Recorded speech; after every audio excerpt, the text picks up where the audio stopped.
انسان کی عظمت کی بات آئی، انسان کی تکریم کی بات آئی، بلکہ انسان کے حسن کی بات آئی، تو اللہ نے ایک نہیں دو نہیں 4 قسمیں اکٹھی اٹھائیں، 4 قسمیں، والتین والزیتون وطور سینین وہذا البلد الامین، 4 قسمیں اٹھا کے اللہ فرماتے ہیں لقد خلقنا الانسان فی احسن تقویم، میں نے انسان کو بڑا خوبصورت بنایا ہے۔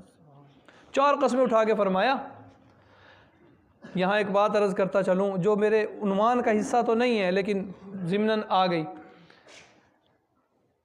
اللہ نے 4 قسمیں اٹھا کے انسان کا حسن بیان کیا کہ میں نے انسان کو بڑا خوبصورت بنایا ہے، اور بندہ کتنا نادان ہے کہ لوگوں کی خلقت میں عیب نکالتا ہے، فلاں تو کالا ہے، فلاں تو بھینگا ہے، فلاں تو لنگڑا ہے، فلاں تو ایسے بولتا ہے، فلاں تو ایسے چلتا ہے۔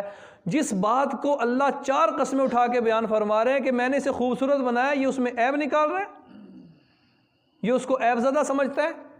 اللہ قسم اٹھا کے فرما رہے ہیں کہ میں نے یہ خوبصورت بنایا ہے، اور یہ اس میں عیب تلاش کر رہا ہے اور اس کا عیب اچھال رہا ہے، یہ فلاں تو ایسے۔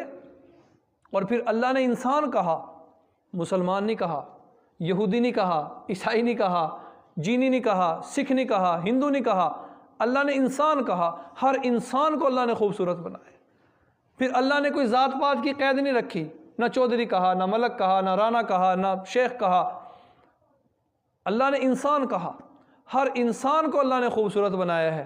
اس لیے یہ اچھا نہیں ہے کہ ہم لوگوں کی خلقت میں عیب نکالیں، لوگوں کے چہرے میں، ان کی آنکھ میں، ان کے بولنے میں، ان کے انداز میں، ان کے چلنے میں۔